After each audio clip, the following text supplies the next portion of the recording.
What is the statute of limitations on a broken heart? If you say that it's something that you should just get over and move past, then the chances are that your heart wasn't broken in the first place. It was probably just bruised. And if you're a male, it's also very possible that those bruises were not to the heart as much as they were to the ego. Because what I'm saying is that a broken heart is not a weekly occurring event.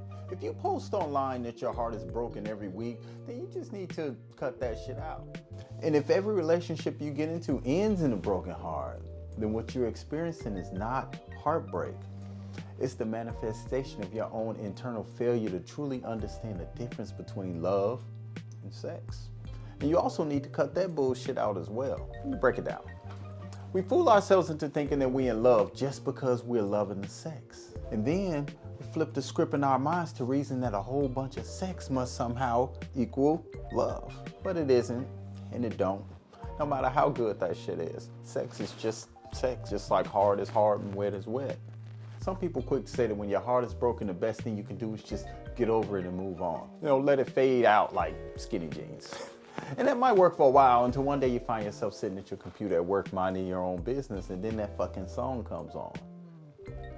You know, the one that was on when you made that mental transition from having sex to making love. You know, that melody that made you start looking at her as more than just a jump off in the first place. And then just like that, you're floored by the words that somehow sum up exactly how you feel about that person or that situation or that broken heart. If you're a man, we all know what happens next. That's when that soft shit creeps in and you turn into a Sam. You know, simping ass man. I mean, you look up at your crib and it's a wreck and your car is dirty, and before you know it, you don't even jump your ass in the shower before you leave the house. Sad thing is, you fall so far and so fast that you don't even realize that you done fell off until somebody else points it out. And you know how that go. Damn dog, your hair ain't even nappy no more. That shit is crunchy. That's when you need to take a hard look in the mirror at the physical extent of what they did to you and all the unhealthy habits that you practiced on yourself on their behalf. Not to mention the mental damage that you're still doing to yourself and you just blaming them for it. Man, stop it. Because the reality is you only have two choices, you know. And chances are the right choice is the one that feels the worst.